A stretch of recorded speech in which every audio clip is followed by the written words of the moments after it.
अच्छा, वाकई फिर तो तुम्हें वैसे ही मालूम हो गया होगा कि वो जजीरा बहर हिंद में वाक़ है।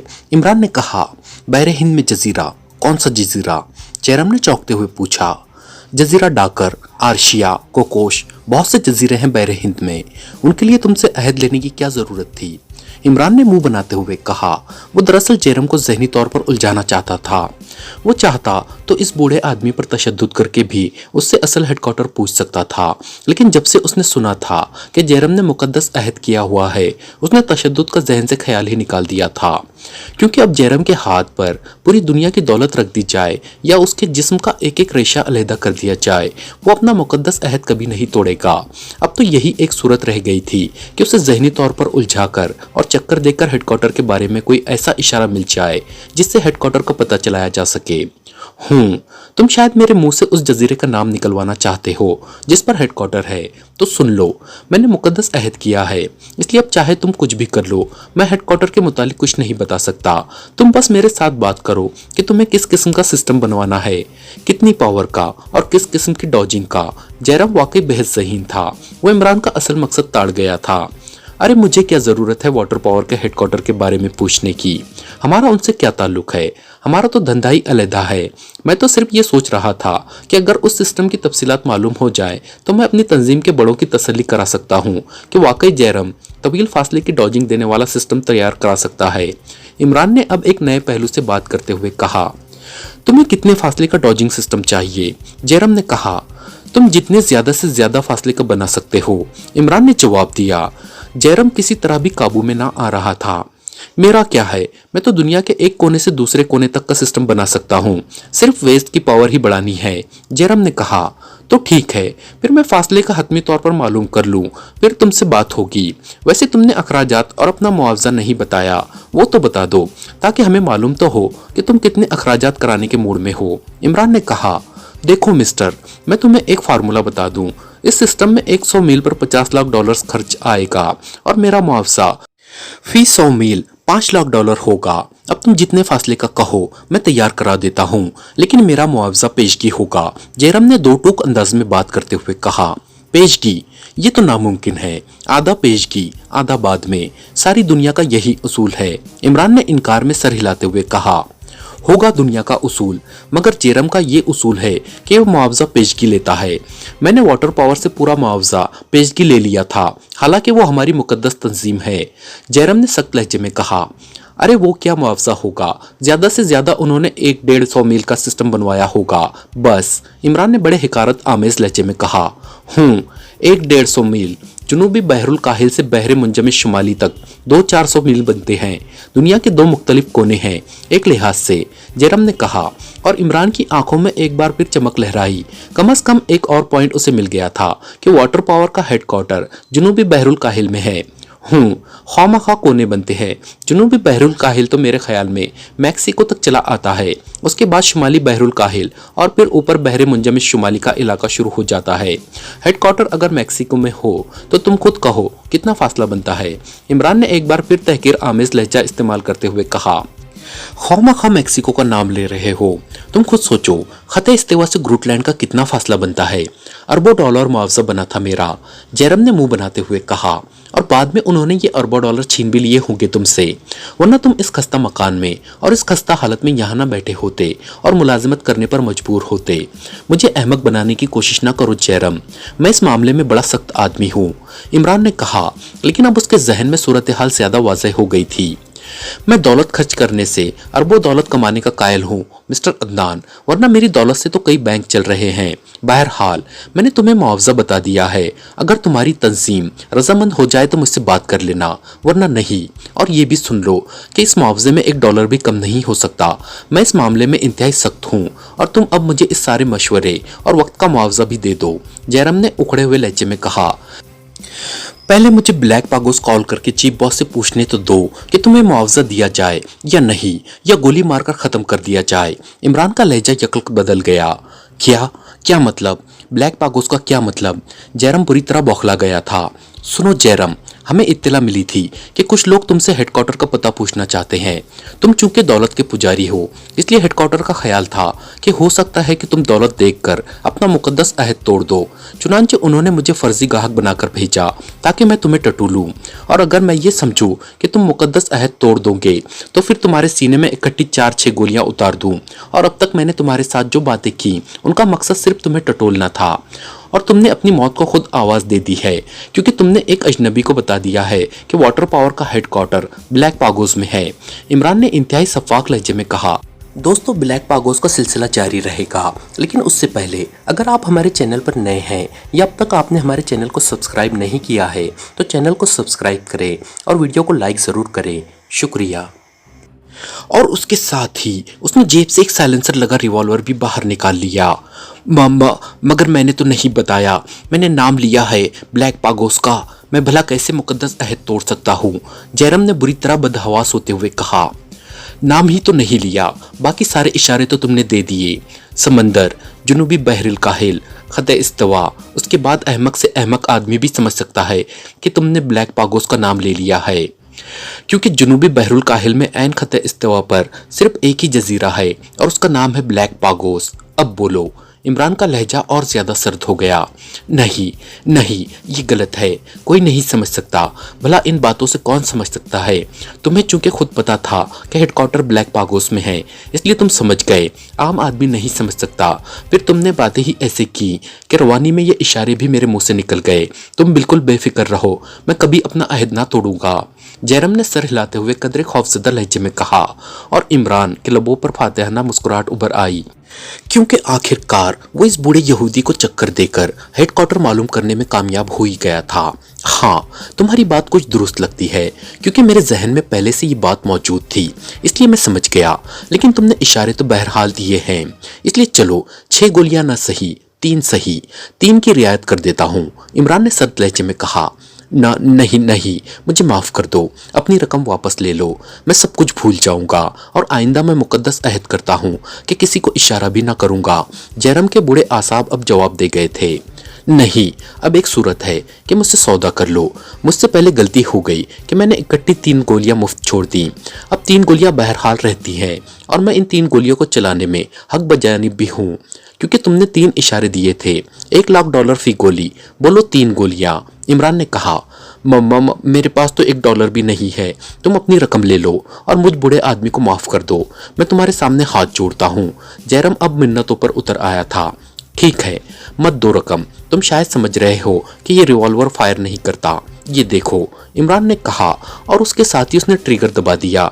खट की हल्की सी आवाज के साथ ही जयराम के हलक से एक जोरदार चीख निकली और वो कुर्सी समेत नीचे गिरकर तड़पने लगा। अरे अरे, इतना शोर! अभी तो मैंने सिर्फ रिहर्सल की है और गोली तुम्हारे कान की लो को छूती हुई गुजर गई है। जब गोली तुम्हारे सीने में घुसेगी उस वक्त क्या करोगे? इमरान ने मुंह बनाते हुए कहा।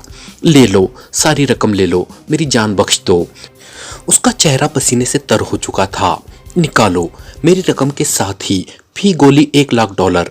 जल्दी करो, पहले मेरा बहुत वक्त ज़ाय हो गया है। इमरान ने कहा तो जयराम ने जल्दी से कोट की जेब से इमरान की दी हुई मोटी गड्डी निकाली और इमरान को पकड़ा दी। मम्मा, मेरे ख्याल में यही काफ़ी है, मुझ पर रहम करो, मैं बहुत गरीब आदमी हूँ। जयराम की फितरत ने एक बार फिर कंजूसी का मुजाहरा करने की कोशिश शुरू कर दी।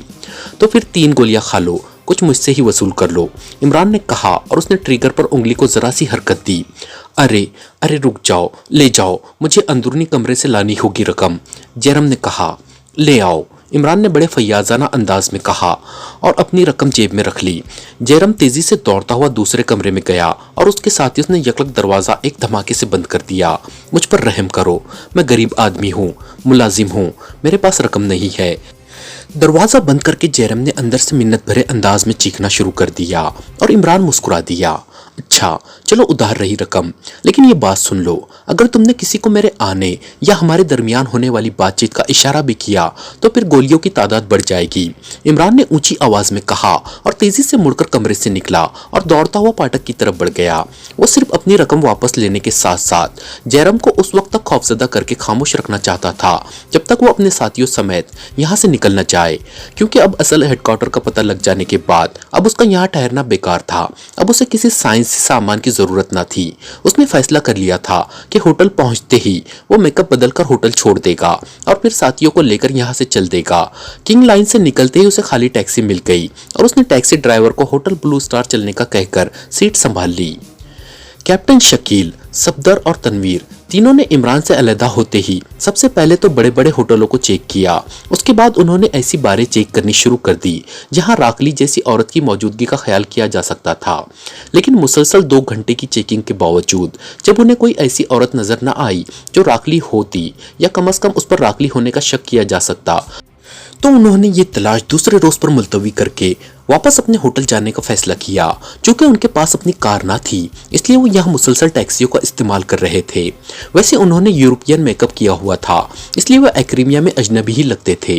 इस लिहाज से टैक्सियों का इस्तेमाल दुरुस्त भी था क्योंकि यहाँ तो तकरीबन हर एक्रीमी के पास अपनी कार थी और सिर्फ अजनबी अफराद ही टैक्सियाँ इस्तेमाल करते थे। ये फैसला करके वो तीनों बार से बाहर निकले और टैक्सी के लिए इधर उधर देखने लगे। थोड़ी दूर एक नाइट क्लब के सामने एक खाली टैक्सी उन्हें खड़ी नजर आ गई। वो तीनों उसकी तरफ चल पड़े। टैक्सी खाली है, तनवीर ने अंदर बैठे ड्राइवर से मुखातिब होकर कहा। ओ नहीं जनाब, टैक्सी रिजर्व कराई गई है और मैं सवारी के बाहर आने के इंतजार में खड़ा हूँ, ड्राइवर ने जवाब दिया। जब तक तुम्हारी सवारी बाहर आए तुम हमें होटल अल्फांसो छोड़ सकते हो, यहाँ इस वक्त और कोई खाली टैक्सी नहीं मिल सकेगी, सफदर ने कहा। वेरी सॉरी, हो सकता है मादाम पहले बाहर आ जाए, ड्राइवर ने मुआजरत भरे लहजे में कहा। मादाम? कौन मादाम? तनवीर मादाम के नाम से फितरी तौर पर चौंक पड़ा। कोई मादाम राकली है जनाब, उन्होंने स्टैंड से टैक्सी बुक करवाई है। मैं तो यहाँ आधे घंटे से मौजूद हूँ। काउंटर पर मालूम किया तो मालूम हुआ कि मादाम राकली अपने किसी साथी के साथ स्पेशल रूम में है, वहाँ से फारिग होने के बाद ही आएंगी, इसलिए मजबूरन मैं वेट कर रहा हूँ। आप ये सामने वाली गली से मुड़कर दूसरी सड़क पर चले जाएं, वहां से आपको जरूर कोई खाली टैक्सी मिल जाएगी, ड्राइवर ने हमदर्दाना तौर पर बाकायदा मशवरा देते हुए कहा। आओ यार, हम भी अंदर से फोन करके टैक्सी मंगवा लेते हैं, सफदर ने मुड़कर अपने साथ खड़े हुए तनवीर और कैप्टन शकील को आंख मारते हुए कहा और उन दोनों ने भी सर हिला दिए। मादाम राकली का नाम सुनकर उनके भी कान खड़े हो चुके थे। चुनांचे वो दोनों ही कंधे उचकाते सफदर के पीछे नाइट क्लब में दाखिल हो गए। हॉल में इस वक्त स्टेज पर एक औरत बेली डांस करने में मसरूफ थी, जबकि हॉल में मौजूद अफराद और औरतें इस बेली डांसर की तरफ कम और एक दूसरे की तरफ ज्यादा मुतवज्जे थे। शायद उन्हें अपनी साथी औरतें इस बेली डांसर से कहीं ज्यादा हसीन लग रही थी। वो तीनों जैसे ही अंदर दाखिल हुए एक वेटर तेजी से उनकी तरफ बढ़ा। रिजर्वेशन कार्ड दीजिए प्लीज, वेटर ने उनके करीब आते हुए कहा। कैसी रिजर्वेशन? हम तो रिजर्वेशन कराने आए हैं, सफदर ने कहा। सॉरी, हॉल की तमाम सीटें रिजर्व हो चुकी हैं, वेटर ने जवाब दिया। हमें हॉल की नहीं स्पेशल रूम्स की बुकिंग करानी है, इस बार तनवीर ने सख्त लहजे में कहा। ओ, फिर आप दाएं तरफ वाली राहदारी में चले जाएं, उसके इख्तिताम पर स्पेशल रूम्स का बुकिंग क्लर्क मौजूद है। वेटर ने शायद उन्हें अजनबी समझते हुए उनकी रहनुमाई भी कर दी और वो तीनों उस राहदारी की तरफ चल पड़े। राहदारी हॉल की एक साइड पर बनी हुई थी और उसका इख्तिताम एक दरमियाने साइज के कमरे में होता था, जिसमें एक तरफ बाकायदा काउंटर बना हुआ था जिसके पीछे एक नौजवान खड़ा था, जबकि बाकी जगह पर सोफे रखे हुए थे। लेकिन कमरे में इस नौजवान के अलावा और कोई आदमी ना था। जी फरमाइए, नौजवान ने कदरे हैरत भरे लहजे में इन तीनों अकेले मर्दों को देखते हुए कहा। 3 स्पेशल रूम्स चाहिए, तनवीर ने कहा। मिल जाएंगे, लेकिन 1 घंटे बाद खाली होंगे। फिलहाल तो सब बुक है, लेकिन आपके पार्टनर? नौजवान ने पूछा। पार्टनर भी आ जाएंगे, आप कमरे तो दें। एक पार्टनर तो शायद यहीं मौजूद है, वो तनवीर ने जवाब देते हुए कहा। यहीं? क्या हमारे नाइट क्लब की मखसूस पार्टनर है? नौजवान ने चौंक कर पूछा। ओ नहीं, ऐसी कोई बात नहीं, मादाम राकली ने मुझे डेट दे दी थी, लेकिन फिर फोन करके बताया था कि वो किसी वजह से पहले ही क्लब में मसरूफ होगी, वहां से फारिग होने के बाद ही मुझसे मिल सकेगी, तनवीर ने बड़े ओबाशाना लहजे में जवाब देते हुए कहा। मादाम राकली? ओ हाँ, लेकिन उन्होंने तो गैर मुअय्यना वक्त के लिए बुकिंग कराई है, लेकिन थोड़ी देर पहले उन्होंने टैक्सी मंगवाने का भी हुक्म दिया था। टैक्सी तो आ गई है, लेकिन वो नहीं आई, नौजवान ने सर हिलाते हुए कहा। अगर टैक्सी मंगवा ली है तो इसका मतलब है कि उन्हें मेरी डेट याद होगी। बहरहाल हम इंतजार कर लेते हैं, तनवीर ने सर हिलाते हुए कहा। लेकिन ऐसा ना हो कि तुम यहाँ इंतजार करते रहो और वो बाहर से ही टैक्सी में बैठकर चली जाए, सफदर ने तनवीर से बात करते हुए कहा। जी हाँ, जाने का रास्ता बाहर से है, नौजवान ने जवाब दिया। आओ फिर 1 घंटे बाद आ जाएंगे, तब तक हमारे पार्टनर भी पहुंच जाएंगे। अब यहाँ 1 घंटे तक बैठना तो फजूल ही है, कैप्टन शकील ने कहा और वो तीनों सर हिलाते हुए वापस आए। मादाम का रूम नंबर क्या है ताकि मैं ख्याल रखूं? तनवीर ने अचानक मुड़कर पूछा। 25। काउंटर बॉय के मुंह से जल्दी से निकल गया और तनवीर मुस्कुराता हुआ मुड़ा और वो तीनों हॉल में पहुंच गए। क्या हुआ सर, आपने बुकिंग करा ली? उसी वेटर ने जिसने उनकी रहनुमाई की थी तजस्सुस आमेज लहजे में पूछा। वहाँ कोई कमरा ही खाली नहीं है, तनवीर ने कहा। ओह सर, फिर आप साथ ही एक और नाइट क्लब है, वहाँ चले जाएं, वहाँ उमूमन कमरे कम ही लगते हैं, वेटर ने कहा। ये बताओ कि इन स्पेशल रूम्स का बैरूनी रास्ता किधर से है? मेरे एक दोस्त ने वहाँ से निकलना है, मैं उसे कैच करना चाहता हूँ, तनवीर ने कहा। उगबी तरफ है, आइए मैं आपको ले चलता हूँ, आप अजनबी हैं इसलिए परेशान होते रहेंगे, वेटर ने कहा और फिर उन तीनों को लेकर एक और साइड में गया। वहां से एक तंग सी गली में से गुजरकर वो एक दरवाजे से होकर होटल की इमारत की उगबी गली में पहुंच गए। ये दरवाजा है जनाब, वेटर ने कुछ फासले पर मौजूद एक दरवाजे की तरफ इशारा करते हुए कहा और उन तीनों ने न सिर्फ उसका बाकायदा शुक्रिया अदा किया बल्कि सफदर ने जेब से एक नोट निकालकर उसके हवाले कर दिया। शुक्रिया जनाब, वैसे अगर आप चाहें तो मैं आपके लिए यहाँ से भी अच्छा बंदोबस्त करा सकता हूँ, प्राइवेट रूम्स हैं, किराया भी मुनासिब है, वेटर ने और ज्यादा ताउन की ऑफर करते हुए कहा। फिलहाल नहीं, हमारा दोस्त बाहर आ जाए उसके बाद प्रोग्राम बनाएंगे, तनवीर ने कहा और वेटर सर हिलाता हुआ वापस चला गया। उसी लम्हे वही दरवाजा खुला और एक मर्द और एक औरत एक दूसरे के बाजुओं में हाथ डाले बाहर निकले। उन्होंने एक उचटती हुई नजर उन तीनों पर डाली और फिर मुड़कर सड़क की तरफ बढ़ गए। क्या ख्याल है, इस मादाम राखली को बाहर ना निकाल ले? ख्वामखा या अहमकों की तरह खड़े रहने से क्या फायदा? तनवीर ने मुंह बनाते हुए कहा। लेकिन दो बातें सोचने की है कि हम उसे पूछगछ के लिए ले कहाँ जाएंगे और कैसे ले जाएंगे, कैप्टन शकील ने कहा। फिर पहले कोई कार चुराई जाए, उसके बाद उसे बाहर निकाला जाए, तनवीर ने कहा। मेरा ख्याल है हमें इस टैक्सी के करीब रहकर इंतजार करना चाहिए। अगर उसने टैक्सी मंगवाई है तो वो लाजमन जल्द ही यहाँ से जाना चाहती होगी। इस तरह हम उसकी रिहाइशगाह चेक कर लेंगे और फिर वहाँ आसानी से उससे पूछगछ हो सकती है, सफदर ने कहा। ठीक है, यहाँ से तो वहाँ ज्यादा बेहतर है, लेकिन फिर भी हमें सवारी की तो बर वक्त जरूरत पड़ेगी, कैप्टन शकील ने कहा। यहाँ की पुलिस बेहद फाल है, वो फौरन हरकत में आ जाएगी और उसके बाद हमारे लिए बड़े मसाइल भी पैदा हो सकते हैं, सफदर ने कहा। तो फिर आखिर क्या किया जाए? क्या अब हमें टैक्सी के पीछे दौड़ना पड़ेगा? तनवीर ने झुलाए हुए लहजे में कहा। तुम वहां चलो तो सही, हो सकता है कोई तरकीब समझ में आ जाए, सफदर ने कहा और वो तीनों सड़क की तरफ बढ़ गए। सड़क पर पहुंचकर वो जब घूमते हुए वापस उस सड़क पर पहुंचे जहां नाइट क्लब की फ्रंट साइड थी तो वो तीनों ये देखकर चौंक पड़े कि वहां वो टैक्सी मौजूद ना थी। ओ, कहीं वो किसी और दरवाजे से निकलकर चली तो नहीं गई, सफदर ने तेज लहजे में कहा।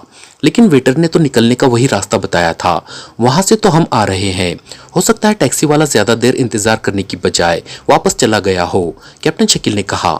मैं जाकर उस काउंटर वाले से पूछ आता हूँ, तनवीर ने कहा और तेजी से हॉल गेट की तरफ बढ़ गया। अगर ये मादाम राखली सीक्रेट एजेंट है तो फिर लाजमन ये आम रास्ते की बजाय किसी और रास्ते से निकली होगी। हम सीक्रेट एजेंटों के जहन इन मामलात में खुद ब खुद उल्टे चलते हैं, कैप्टन शकील ने कहा और सफदर भी सर हिलाते हुए हंस पड़ा। बहरहाल टैक्सी का नंबर मेरे जहन में मौजूद है, उसे आसानी से ट्रेस करके पूछा जा सकता है कि मादाम राखली कहाँ गई है, सफदर ने कहा और कैप्टन शकील ने सर हिला दिया। थोड़ी देर बाद तनवीर वापस आया तो उसके चेहरे पर गुस्से के तासुरात नुमाया थे। वो वाकई चली गई है, आम रास्ते की बजाय वो काउंटर वाले कमरे से निकलकर इधर फ्रंट से गई है। काउंटर बॉय बता रहा था कि उसके साथ उसका साथी भी था जिसके साथ वो स्पेशल रूम में गई थी, सुर्ख बालों वाला नौजवान था। तनवीर ने आकर बताया। उस काउंटर बॉय ने तुम्हारा पैगाम तो नहीं दे दिया उसे, कैप्टन शकील ने हंसते हुए कहा। ओ नहीं, मैंने पूछा था लेकिन उसने बताया कि वो इंतहाई तेजी में थे, इसलिए उसे बात करने का मौका तक नहीं मिला, तनवीर ने भी मुस्कुराते हुए जवाब दिया क्योंकि वह कैप्टन शकील के लफ्ज पैगाम इस्तेमाल करने से सारी बात समझ गया था। अब इस टैक्सी को तलाश करना होगा, मेरे ख्याल में मेन स्टैंड पर जाना होगा, वहीं से मालूमात हासिल हो सकती है। आओ कोई और टैक्सी देखते हैं, सफदर ने कहा और फिर वो उस गली की तरफ मुड़ गए जिधर से दूसरी सड़क को रास्ता निकलता था और जिसकी बाबत उसी टैक्सी ड्राइवर ने उन्हें बताया था कि वहां से टैक्सी मिल जाएगी और वाकई वहां पहुंचकर उन्हें जल्दी खाली टैक्सी मिल गई। हमने एक टैक्सी ड्राइवर से मिलना है जिसका टैक्सी नंबर हमें मालूम है, कैसे मुलाकात हो सकती है, कैप्टन शकील ने बैठने से पहले टैक्सी ड्राइवर से मुखातिब होकर पूछा। क्या नंबर है, टैक्सी ड्राइवर ने चौंक कर पूछा और कैप्टन शकील ने नंबर बता दिया। ओ, मर्फी की टैक्सी के बारे में पूछ रहे हैं आप, वो तो अभी अलास्का स्क्वायर से निकल रही थी, शायद वहाँ कोई पैसेंजर ड्रॉप करके आया था, लेकिन वो तो रात 12 बजे ऑफ होगा, तभी मिल सकेगा। ड्राइवर ने कहा। अच्छा, 12 बजे कहाँ मिल सकेगा? कैप्टन शकील ने पूछा। वो ठीक 12 बजे मेन स्टैंड पर टैक्सी ऑफ करने आएगा। आप मेन स्टैंड के इंचार्ज को पैगाम नोट करा दें, वो मर्फी को आगाह कर देगा। टैक्सी ड्राइवर ने जवाब दिया। ठीक है, शुक्रिया। तुम हमें फिलहाल अलास्का स्क्वायर छोड़ दो, वहां भी हमने एक मुलाकात करनी है, कैप्टन शकील ने कहा और टैक्सी ड्राइवर ने इस बात में सर हिला दिया। चूंकि कैप्टन शकील टैक्सी ड्राइवर से बात कर रहा था, इसलिए सफदर और तनवीर खामोश खड़े थे। आओ, कैप्टन शकील ने फ्रंट सीट का दरवाजा खोलकर अंदर बैठते हुए उन दोनों से मुड़कर कहा और वो दोनों उगबी सीट पर बैठ गए। और फिर तकरीबन 10 मिनट की ड्राइंग के बाद वो एक अजीम शान रहायशी प्लाजा के सामने पहुंच गए। टैक्सी ड्राइवर टैक्सी उसके खुले गेट से अंदर ले गया, क्योंकि उसकी पार्किंग खासी वसी थी और असल इमारत काफी दूर जाकर शुरू होती थी, इसलिए टैक्सी ड्राइवर वहां बने हुए पोर्च तक टैक्सी ले गया। टैक्सी रुकते ही मीटर देखकर कैप्टन शकील ने किराया अदा किया और वो तीनों ही टैक्सी से बाहर आ गए। सामने ही इस्तकबालिया कमरा था। वो तीनों आगे पीछे चलते हुए उस कमरे में दाखिल हो गए। जी फरमाइए, वहां मौजूद एक खूबसूरत सी लड़की ने मुस्कुराते हुए पूछा। मादाम राकली से मिलना है हमें, इस बार तनवीर ने बात करते हुए कहा। मादाम राकली अभी थोड़ी देर पहले तशरीफ लाई हैं, मैं उन्हें इत्तला करती हूँ। क्या नाम बताऊं आपका? लड़की ने सामने रखे हुए इंटरकॉम के रिसीवर की तरफ हाथ बढ़ाते हुए पूछा। उन्हें कहें कि ग्रेटलैंड से उसके दोस्त आए हैं, वो समझ जाएगी, तनवीर ने कहा और लड़की ने सर उठाते हुए इंटरकॉम का रिसीवर उठाया और नंबर प्रेस कर दिए। यस, राब्ता कायम होते ही रिसीवर से एक मुतरन्नम सी आवाज़ सुनाई दी। मादाम, मैं इस्तकबालिया से बोल रही हूँ, ग्रेटलैंड से आपके 3 दोस्त आए हैं, उन्हें भिजवा दूँ आपके पास? इस्तकबालिया लड़की ने बड़े नरम लहजे में पूछा। ग्रेटलैंड से दोस्त और यहाँ? अच्छा ठीक है, भिजवा दो, मादाम राकली ने हैरत जाहिर करते हुए कहा और उसके साथ ही राब्ता खत्म हो गया। चौथी मंजिल के कोने वाला कमरा है, नंबर 125, लड़की ने रिसीवर रखकर कहा। मादाम कब से रह रही है यहाँ? सफदर ने पूछा। जी ज्यादा दिन नहीं हुए, 3 रोज हुए होंगे, लड़की ने जवाब दिया और वो तीनों मुड़कर इस्तकबालिया से बाहर आ गए। थोड़ी देर बाद लिफ्ट के जरिए वो चौथी मंजिल पर पहुंच गए। कमरा नंबर 125 वाकई इंतहाई कोने का कमरा था। वो तीनों कदम बढ़ाए उस कमरे के दरवाजे की तरफ बढ़ गए। सफदर ने आगे बढ़कर दरवाजे पर दस्तक दी। यस, कम इन, अंदर से वही मुतरन्नम आवाज सुनाई दी और सफदर ने दरवाजे पर दबाव डाला तो दरवाजा खुलता गया